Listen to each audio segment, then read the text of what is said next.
Bien, es importante que comentemos que estudiamos el cerebro fraccionándolo, pero funciona en equipo. Y este equipo da como producto pues las áreas con las que nosotros trabajamos en estimulación temprana. Entonces recuerden que sus sesiones siempre deben de contemplar el estimular por lo menos cuatro de las siguientes cinco áreas, que en realidad pues, lo ideal es que se trabajen todas en cada sesión: el área sensorial, el área cognitiva, el área social afectiva, del lenguaje y la motriz. Vamos a hablar de algunas características del área motriz gruesa. Permite la evolución del control corporal del niño, su coordinación y su conquista del espacio. Implica movimientos de coordinación, integración, incluso el uso de los músculos más largos del cuerpo, como las piernas, brazos, la espalda, el abdomen, que permite sentarse, gatear, levantarse, caminar, saltar, correr y mantener el equilibrio. Habilidades fundamentales en el proceso de lectoescritura. Un niño que se mueve de manera coordinada, con movimientos armónicos y controlados, puede sentirse cómodo dentro de su cuerpo, explorar su ambiente y relacionarse con su medio social. Tendrá experiencias concretas para integrarlas y su aprendizaje será más significativo. Recordando que lo primero que hay que estimular son zonas sensitivas y luego motoras.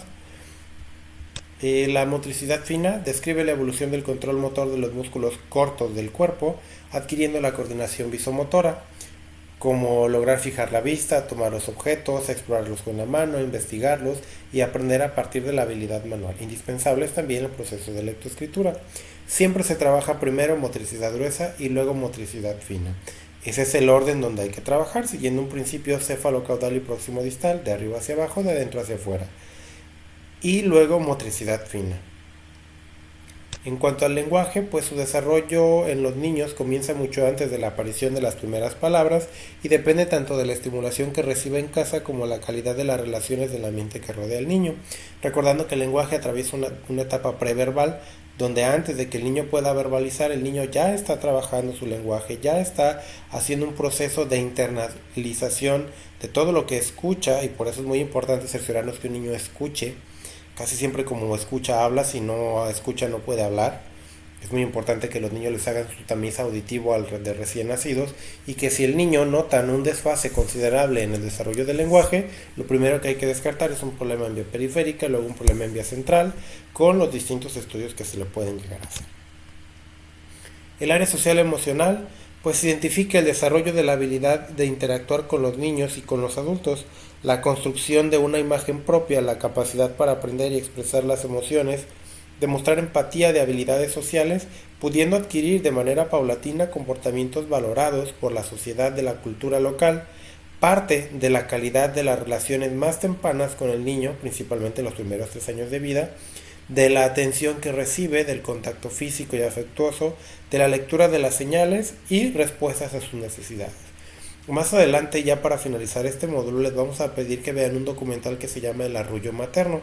Eso nos va a permitir consolidar estos tipos de elementos sociales, emocionales, la importancia del tacto que tiene y cómo esto impacta en el desarrollo del sistema nervioso del niño. Es muy importante que sepan que en todas y cada una de las sesiones nosotros trabajamos de manera directa o indirecta lo socioemocional. De rebote, cuando no de manera intencionada lo hacemos, pero en todas debe de premiar la relación adulto-niño. Y recuerden que es el adulto el que debe de manipular al niño, porque la idea es que se vincule con su padre y no con el instructor. Entonces nosotros siempre tenemos sesiones de estimulación con los papás son los que interactúan con los niños, y nosotros debemos de darle prioridad al desarrollo social emocional cuando este sea nuestro objetivo de nuestra sesión. Ya cuando veamos lúdica y didáctica, vamos a ver cómo se divide una sesión de estimulación temprana y dónde vamos a meter o dónde podemos meter este tipo de sesiones, que son las actividades centrales. Pero siempre la debemos trabajar de manera directa o de rebote, como las mencionamos nosotros. Finalmente tenemos el área sensorial cognitiva, que describe la manera en la cual el niño organiza mentalmente su experiencia a partir de los estímulos sensoriales. Va formando relaciones y asociaciones entre sonidos, olores, sabores, texturas, imágenes visuales, experiencias de afecto y de movimiento. Estas relaciones se representan en la mente del niño a partir de su experiencia cotidiana. Esta área se consolida desde que el niño era un bebé. Si el niño ha estado limitado en cuanto a su facilidad para acceder al mundo, para tocar, para conocer, recordando lo que decía Piaget, que El desarrollo del pensamiento se va desarrollando por medio de etapas. La primera es la etapa sensoriomotora. Si el niño tiene limitantes en esa etapa, en esa área, pues va a tener problemas a nivel cognitivo, sí, muy probablemente sí. Por su parte, en el ambiente físico y social, su representación mental y de las hipótesis que se van construyendo acerca de cómo funciona el mundo y cómo se ven modificadas las experiencias sensoriales repercutiendo en funciones cognitivas. Recuerden, todas las raíces sensoriales se convierten en raíces motoras y las raíces motoras van pie a consolidar los procesos cognitivos en el cerebro. Entonces, estas habilidades cognitivas incluyen la evolución de la atención, la asociación, la percepción, discriminación, memorización, conceptualización, razonamiento, identificación, solución de problemas y toma de decisiones. Y es muy importante trabajar y evaluar todos los sentidos de manera integral y oportuna.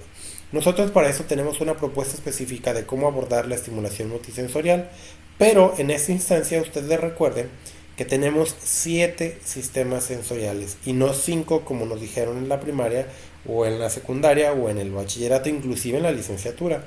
Si partimos de un enfoque de integración sensorial según Jean Ayres, ella habla de que tenemos 7 sistemas sensoriales, que son oído, vista, gusto, tacto, olfato, vestibulación, el sistema vestibular y el sistema propioceptivo. Son 7. Hay autores que hablan también de la interocepción, que son todas las sensaciones internas de nuestro cuerpo, como por ejemplo, cuando tú tienes ganas de ir al baño y hacer pipí, pues sientes tu vejiga llena, eso es interocepción. Entonces, siempre se deben de evaluar, se deben de trabajar todos los sistemas sensoriales de manera oportuna, porque si solo le metemos texturas para trabajar tacto, va a haber un problema. Es como ir al gimnasio y solamente hacer ejercicio con un brazo. Debe de trabajarse todo el cuerpo, debe trabajarse todos los sistemas sensoriales.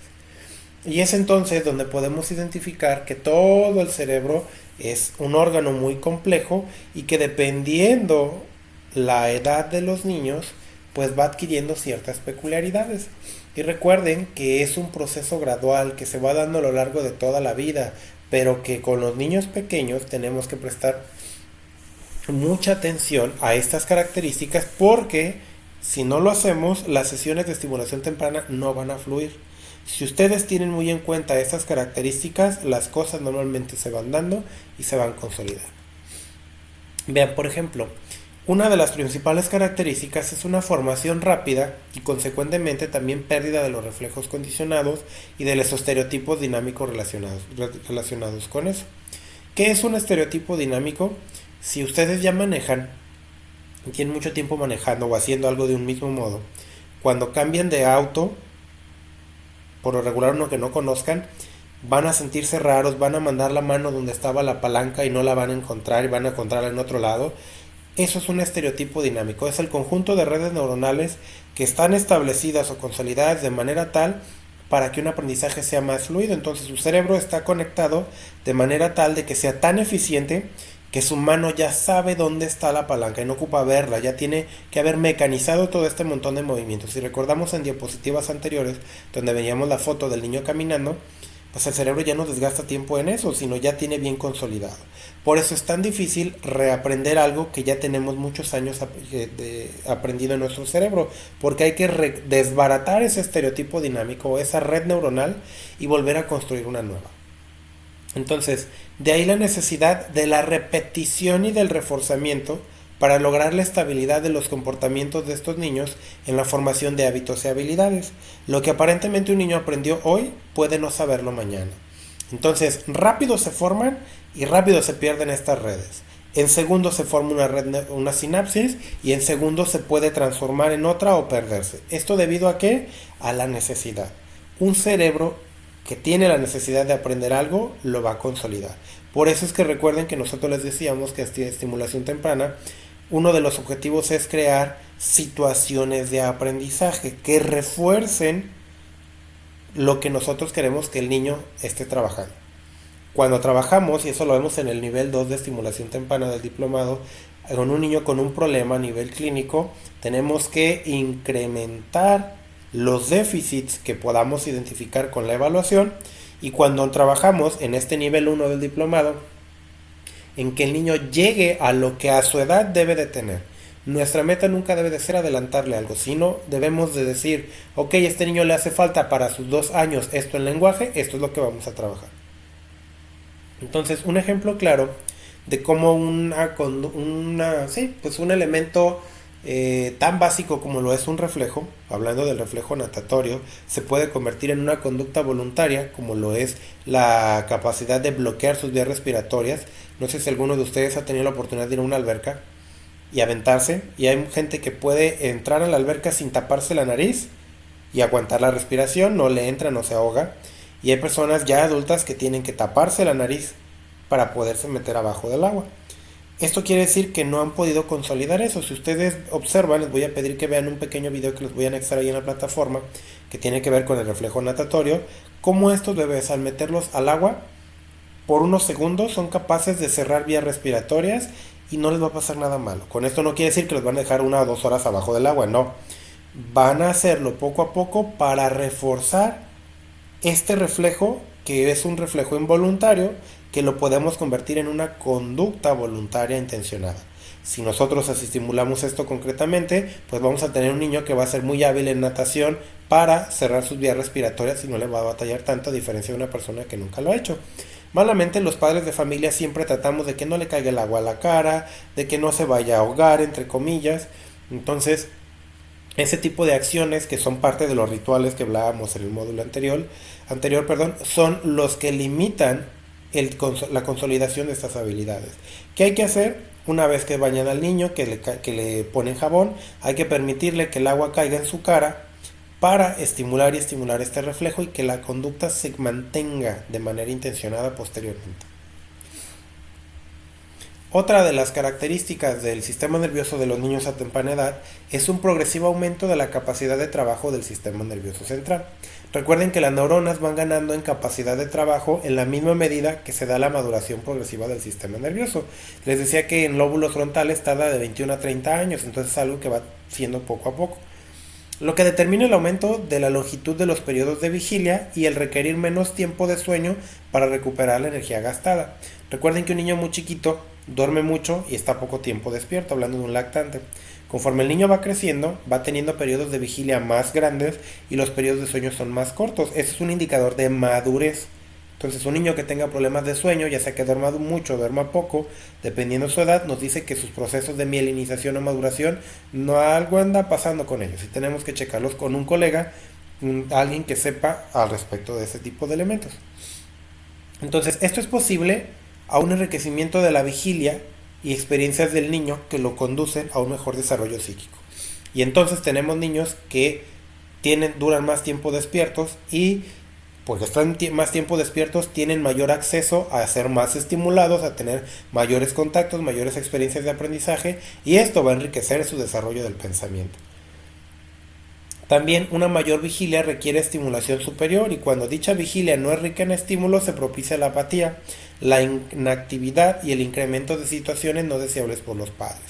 Entonces, para eso vamos a ocupar ver el punto 3, que está muy relacionado del 2. Entonces, si no le damos esa estimulación al niño en estos periodos de vigilia, también puede haber un problema, que es lo que normalmente pasa con los niños que les hace falta estimulación en casa y que no se aguantan y no se portan bien, porque el cerebro va a buscar lo que necesita. Entonces, si el cerebro ocupa moverse, el niño se va a mover. Y si no se lo damos, el niño lo va a buscar a diestra y siniestra. Entonces, ¿cuál es el punto 3? Capacidad limitada de resistencia de las células nerviosas. Entonces hablamos de que las redes se forman rápido y se pierden rápido. Hablamos de que hay un incremento paulatino de la capacidad del trabajo del sistema nervioso. Normalmente no aguanta tanto un niño. Y también la resistencia que tiene el niño trabajando está limitada. Entonces aumenta la vigilia y se da la posibilidad de exceder esta capacidad de trabajo de las neuronas. Ahí es donde hablamos de la sobreestimulación.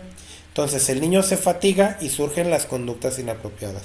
Un niño que muerde, un niño que está gritando, un niño que está, entre comillas, enfadoso, es un niño que está sobreestimulado porque tiene tanta actividad que sobrepasamos su punto de sobrecarga, le digo yo, y entonces el niño truena. Entonces, ¿qué hay que hacer? Cuidar los horarios de vida de los niños. Muchas veces pasa en las guarderías que el niño tiene un juego y luego una actividad y luego otro juego y otra actividad, pero todos son dirigidos y entonces el niño está sobre constante actividad, que en realidad un receso no es suficiente para ellos, y entonces el niño por eso se porta mal, por eso tiene muchos problemas en la escuela, porque lo saturamos. Una vez recuerdo una anécdota que fui a visitar una escuela, una estancia infantil, y llegué, el niño estaba en una actividad con la titular, no la terminó, pero llegó la hora de comer y la titular se fue, dejó a su asistente y la asistente terminó la actividad. Entonces sale, empieza a llover, les tocaba el receso, empieza a llover, no sale, la titular les pone, perdón, la asistente les pone otro juego, porque estaba lloviendo, no los pudo dejar salir, y en eso llega la titular y le dice al asistente, ahora te toca irte a comer a ti, vete para allá. Y se va y entonces la titular los pone otra actividad porque pues no podían salir y para entre comillas aprovechar el tiempo y no desperdiciarlo los puso a trabajar. Entonces, si no aprendemos a observar las pequeñas, grandes señales que nos da el cuerpo del niño de que ya llegó a su punto de límite, suele darse este problema. Por desgracia, las pedagogas y los pedagogos, que son quienes deben de supervisar este tipo de actividades pedagógicas, pues nunca están en los grupos, están en otras oficinas, están haciendo otras cosas y no supervisan que las planeaciones en papel se lleven a cabo bien hechas. Y muchas veces hay maestros que planean muy bien en papel, pero no las llevan a saber a cabo o no las ejecutan de manera adecuada y es lo que hace que los niños truenen. Entonces, en estimulación temprana tenemos que respetar los ciclos que proponemos de actividades donde hay un incremento en la actividad nerviosa, hay un descanso, hay incremento, hay un descanso, para evitar llevarlos al punto de quiebre y explotar al máximo esta capacidad en aumento que tiene. Entonces, ya el último punto que vamos a ver en este pequeño video tiene que ver con el desequilibrio de los procesos de excitación e inhibición. La excitación hace referencia a que el cerebro se prenda, el cerebro se active. La inhibición es que el cerebro baje su nivel de actividad. En los niños muy pequeños es muy difícil que el niño controle cuándo calmarse, cuándo inhibirse. Es mayor la facilidad de excitación a diferencia de la inhibición y es una característica pues de la primera infancia. Entonces este predominio de la excitación conduce a su vez que sea más fácil enseñar algo nuevo a un niño de estas edades que detener una acción que ya se está realizando, lo que obliga a que en las repetidas ocasiones que se hace para consolidar los hábitos y habilidades deben de estarse renovando en su contenido para alcanzar este logro de manera apropiada. Y muchas veces tienes que presentar el mismo estímulo de otra forma, de otro color, pero hay que estarlo presentando de manera diferente, de manera tal que sea llamativo, pero también no tanto que sobrepase, y me voy a regresar a la diapositiva, esta capacidad limitada de resistencia del sistema nervioso. Entonces, les voy a pedir que hagan un pequeño resumen o esquema en su libreta respecto a las características que tiene el sistema nervioso de los niños en estas pequeñas edades tempranas, de manera tal que con sus palabras se lo puedan explicar a un papá. No les voy a pedir que hagan un tríptico para no desgastarnos mucho en esa actividad de darle peso a otras, pero sí les voy a pedir que a ustedes les quede tan claro, de manera tal que lo puedan compartir con un padre de familia para que él pues pueda entenderlo. Entonces cualquier duda o pregunta quedó al pendiente en la plataforma para sus comentarios. También recuerden que pueden escribir en el grupo de WhatsApp para hacerlo todavía más enriquecedor y en tiempo real poder estar checando sus dudas y preguntas todavía más rápido que en la plataforma.